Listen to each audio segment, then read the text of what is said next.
Glorious casters. Go. Indeed. All right, ladies and gentlemen, boys and girls, worshippers of all ages, welcome back to Game 3 of this North American semifinal match between KSC and '07. '07 trying to get back to the finals again, missing out on the North American finals last time. Looking good so far, up 2-0 in this match. That's right. Let's have a look at the KSC lineup here as they spawn from the northwestern side, of Trap. Sticking with Kremlin and Montana, rounding things out, Stalingrad, Moskva, Salem, fronted by Double Marceau, Shimakaze, and Zath. Check Mm. out Floops in a Z52. That's right. And our boys back in the studio, we're talking about 20-kilometer Shimakaze, and Aussie Zeus is rocking just that.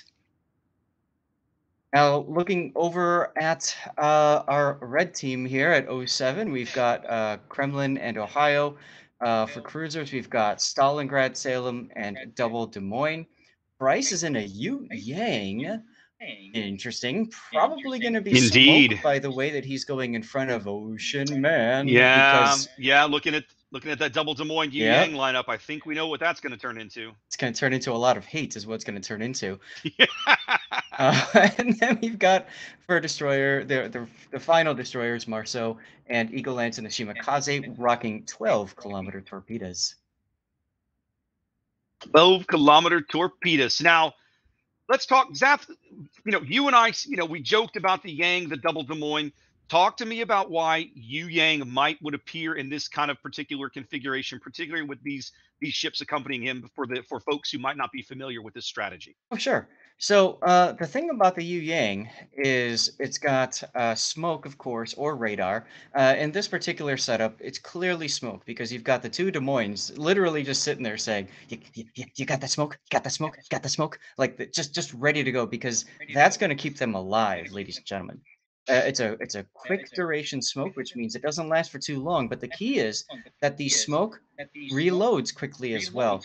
So these guys will only be exposed in time for one, maybe two battleship salvos that they kind of have to dodge, and then Price is back with another smoke right off the bat.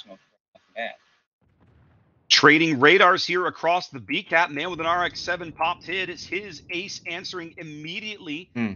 with a radar from the opposite side as a whole bunch of shells going out, but so far nobody's actually taking any damage. Well, this is what we call baiting the radar. You put yourself in, Yeah. get yourself ready to get out as soon as possible. Remember that wargaming? God, it was like what over a year ago now. Put in that Oh, Triarch. Triarch. All skill, Oh. no luck. Oh, all skill, no luck, ladies and gentlemen, as the Z Torps just run out of gas quite right before they get there. So, like I was saying, what was it, a year, maybe a year and a half ago, Wargaming added a 6-second delay to radar detection for other ships beyond that one player ship. So when Ace Baby popped the radar, nobody else could really shoot at Floops for 6 seconds. He knew his general direction, but that's about it. Now, one of the things that I like about how things are shaping up along this A flank, Zath, right? Aussie Zeus is Shimakaze, 20-kilometer Shimakaze, you pointed out. Hmm. He's down here. He's going to be able to pick up A before the opposing team's going to be able to do much about it. So KSC is going to pick up some early points there, and eventually '07 is going to steal that cat back, and KSC is not going to be able to do much about it. Mhm. But what we are going to be looking at is 20-kilometer torpedoes going into the face of this 4-ship push by '07. Mhm. And ordinarily when we see ships pushing, usually you send an imbalance of forces to a flank. You want to kite it with fewer ships, which is what we're seeing KSC set up to do. That Shadow Wolfish and Aussie Zeus obviously kind of keyed up to help try and slow this push down. But it's a 4v2. Ordinarily, you only see a 1-ship difference. Here we're looking at a 2-ship difference. I'm curious if that's going to work out, or if the Shimakaze is going to, be a bit of a force multiplier here with the torpedoes.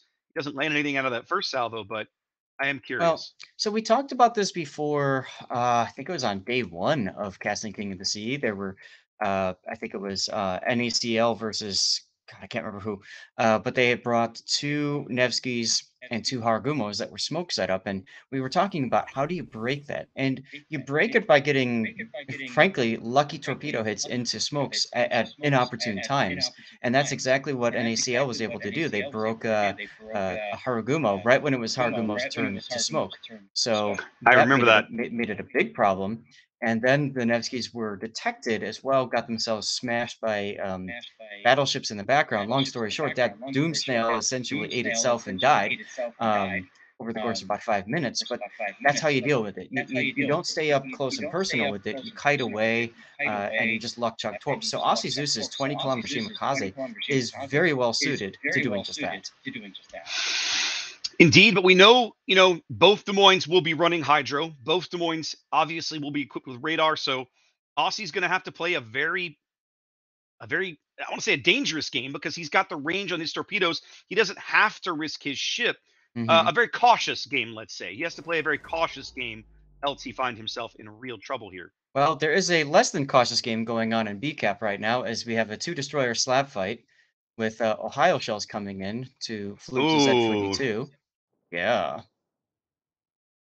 not much out of the Ohio salvo, but Floop's coughing up nearly half his HP to Triarch's Marceau right there. Yeah. And we didn't talk about it, but KSC did pick up two caps, pick up about a 60-point lead here. But now '07, of course, has flipped A. B is contested. Nobody owns C. Hmm. Well, we've got a Shimakaze and a Marceau in CCAP. Daster coming in, though, with his Kremlin.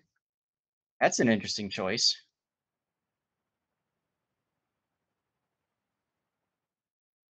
That's for working the top end of C here, well into the cap. Serpent Lord's Marceau on his flank. They're trying to push. It looks like they're trying to spot Eagle Lance's Shimakaze. They know he's in that vicinity. Eagle having to smoke now.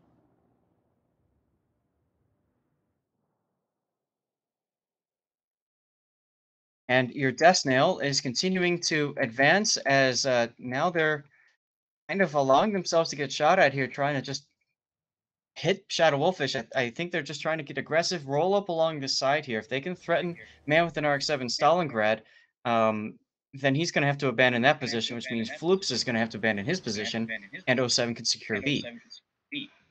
Serpent Lord somehow spotted again. I think Elgar have Hydro running? Yeah, I think Elgar's got Hydro running. That's how that's happening. Serpent Lord being very aggressive here, continuing to chase Eagle. He can't even spot Eagle through the smoke.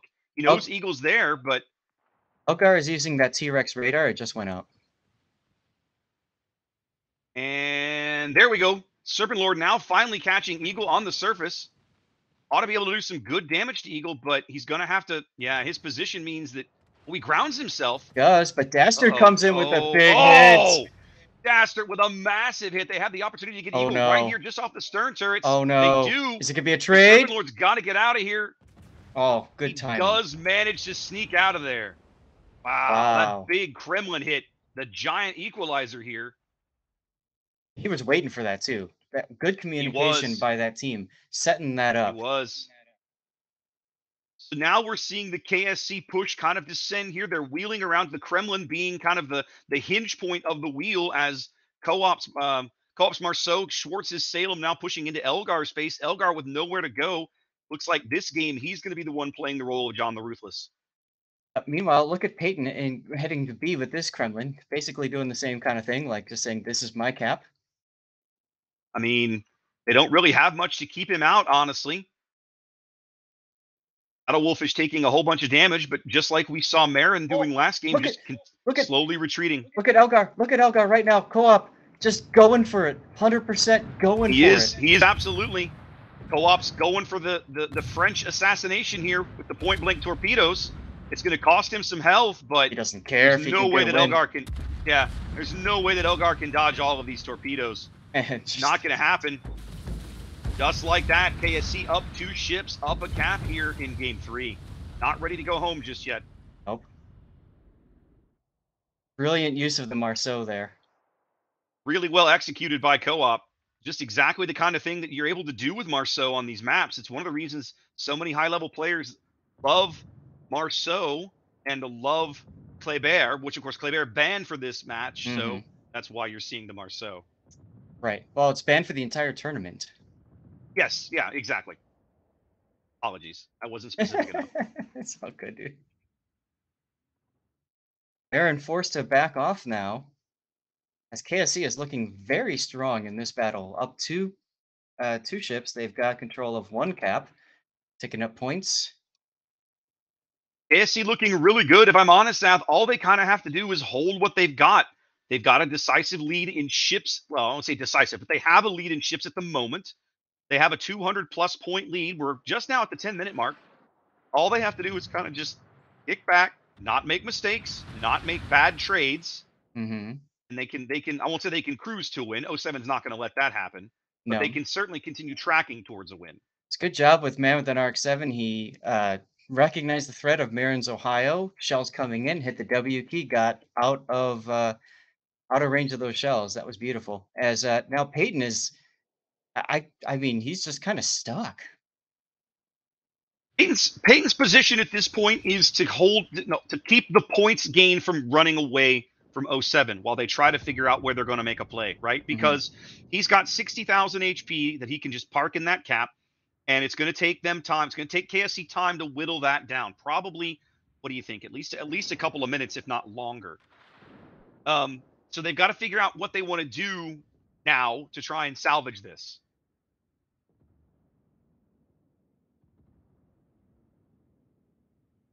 Both '07 battleships are pretty beat up. Both KSC battleships are in decent shape. So, you Yep. reach a point where pushes start to become impractical without that kind of oomph, that big health pool pushing forward, right? And Stalingrad's, you've got a Stalingrad on each team on opposite sides of the cap. In fact, Ace is arguably one of the healthiest ships that '07 has left. Yep. They can't really extract Peyton from this position without too much pain, as he's looking at Montana shells now coming in on his flank. Doesn't get much out of them. No, he's got pretty thick side armor for range, so he'll be okay there. The bigger question is, you know, can they do anything about this Death Snail? And you can see Aussie Zeus trying so hard to get these torpedoes in, but I think the Death Snail is doing a really nice job of preventing Aussie Zeus from having the ability to flank around the side and get those torpedoes in at an angle that, well, could result in more hits. Absolutely. I mean, Aussie's job in this game is to slow these guys down. Mhm. He won't win. He might not ever land a torpedo, but his existence, his presence there, the ever-present threat that his torpedoes face, because of course those torpedoes hit like trains, mean that the '07 push has to at least respect his position and be a little more measured and cautious about how they move up that flank. Peyton getting very low now in B. It might have been a little generous saying 2 minutes. It's probably only been maybe 90 seconds. Right? Here come the shells from the Montana. Oh, Done. Shadow finally gets that. Finally does land a salvo that matters there in terms of on the Kremlin. Up 3 ships now. It's looking really solid for KSC to keep this match alive. This is a winner. This is a must-win game for them if they want to keep going in the winners bracket. Yeah, this is gonna be it for KSC. I mean, I don't see any way for '07 at this point to get back into this battle. They're No, just I, I no, I don't see it. their healthy assets are all the way on the one line, trying to work their way up. I mean, now to their credit, that's exactly what they were Yeah, tasked with doing. But right. This is what's happened here is that the rest of the '07 board position has kind of fallen apart. Now, let's think about the Death Snail for a minute, right? Like the Death Snail has been doing its job over the course of the game, unquestionably. But in the long run, what are they hoping to achieve with that? Like it's working, the tactic is functionally working, but what's the goal of it? of the Death Snail, I'm sorry, I was Yeah, yes, absolutely. Like you're pushing all of these ships up the one line to what end? well, the end is to prevent KSC from having that side of the map and to roll up on Man with an Arc 7 Stalingrad. It just simply took too long. There were too many things going on with the rest of the map, and unfortunately, '07 lost some key trades early on, which is kind of meant that even though that they are now finally at position to do something, well, it's too little, too late for them. Does feel that way. They are focusing Dastard's Kremlin and has got Ohio HE going in on him right now. Yeah. I really think they're going to bag this kill. Yeah, there he goes. So, The kill that '07 desperately needs. Looks like Triarch might be making a big play here or trying to. No. oh, and Oh, John the oh Ruthless my taken goodness. down, and that Oh my goodness. That takes care of that, doesn't it, huh? Yeah, there's no way now. I can't imagine a world where this happens, Zaf. No. There's no way.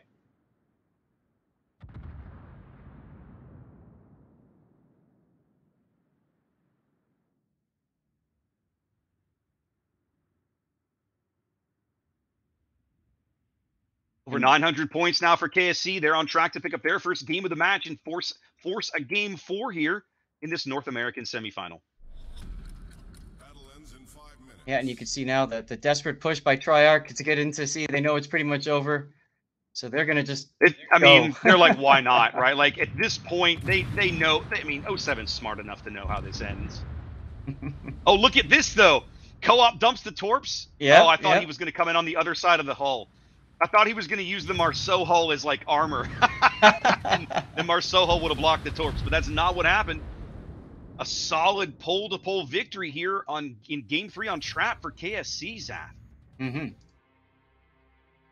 So briefly, key to the victory there to KSC. What do you think? Uh, just I think they were a little bit more aggressive with their board positioning, and Mm-hmm. frankly, I think they kind of got lucky too, right? They put that Des Moines Death Snail works best against a push of enemy teams, like 4 or 5 ships. That didn't happen. They Mm-hmm. only pushed against 2. So, Yeah. I think it's a combination of those two circumstances. I agree with you on the aggression, and I think to me the key is they gave ground at A where they knew they needed to. They got everything into position at C, and then it was like, okay, here we go, let's go now. They got a little bit of lucky catching Eagle Shimakaze, right? That big hit from the Kremlin, but then also the textbook chef's kicks execution of the Salem over there on the 10 line. Those 2 quick kills, and they were absolutely in the driver's seat for the match. That aggression worked for them this game in the right place. Better execution is what I think. What I think made the difference. Absolutely. All right, well let's bring in our analyst desk and see what enlightening things they have to add. How you doing, boys?